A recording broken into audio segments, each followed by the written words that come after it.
পিরোজপুরের নেসারাবাদ উপজেলার শতবর্ষী ভাসমান হাট দেখতে ভিড় করেন হাজারো পর্যটক। বর্ষা এলেই কুড়িয়ানা, আটঘর ও ভীমরুলি এলাকা যেন রূপ নেয় সবুজের এক স্বর্গে। মাইলের পর মাইল পেয়ারা বাগান, খালের বুকে শত শত নৌকার ভাসমান হাট এখন দেশের অন্যতম আকর্ষণীয় কৃষিভিত্তিক পর্যটন এলাকা।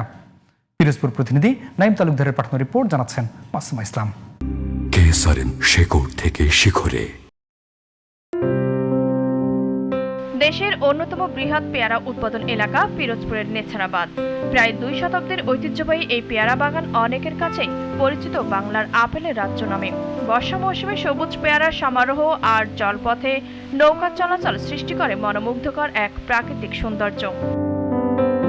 শুধু পেয়ারা নয়, আমড়া, লেবু, কলা ও নানা ধরনের কৃষিপণ্য এখানকার অর্থনীতির গুরুত্বপূর্ণ অংশ।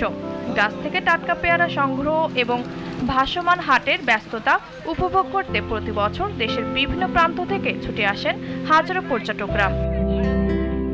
শ্রাবণ ও ভাদ্র মাসে ভীমরুলি শতবর্ষী ভাসমান হাটে ভোর থেকেই বসে জমজমাট বেচাকেনা। খালের বুকে সারিবদ্ধ শত শত নৌকায় চলে কৃষিপণ্যের লেনদেন, যা দেশের অন্য কোথাও খুব একটা দেখা যায় না। আমাদের এই অঞ্চলে 2000 পেয়ারা চাষি আছে বর্তমানে। তারা কোনো সুযোগ সুবিধা বা কিছু যদি সরকার একটু লোন টোন বা ঋণ টিন দেয়, তাহলে হয়তো বা 200 বছরের অস্তিত্ব বিলুপ্তর পথে যাওয়ার পথে এগুলো টিকেই রাখা সম্ভব। আগে জেলি হইতো দেশে, মানে জেলি ট্রাক আসতো, ঠিক আছে, জেলি বানাতো পেয়ারা থেকে, কিন্তু এখন বর্তমানে এই 1 বছর ধরে 2-1 বছর ধরে আসে না। এবং এই পেয়ারাটা মানে করার মতো মানে রাখার মতো কোনো আর কি সিস্টেম নাই, মানে কোলেস্টার নাই। কৃষি অধিদপ্তরের এটা মনিটরিং করিয়া কিভাবে যাতে ফলন ভালো হয়, উন্নত হয়, এলাকায় প্রশিক্ষণ দেওয়া উচিত।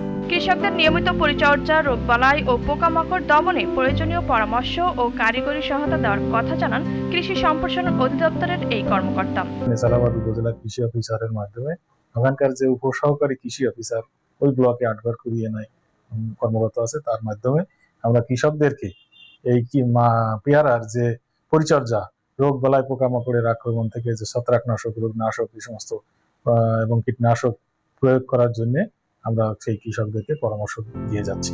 নেছারাবাদের সৌন্দর্য রক্ষায় পর্যটকদের পরিবেশ পরিচ্ছন্ন রাখা এবং প্লাস্টিক সহ সব ধরনের বর্জ্য নির্ধারিত স্থানে ফেলার আহ্বান জানিয়েছেন স্থানীয়রা। মাসুমা ইসলাম, জিটিভি নিউজ।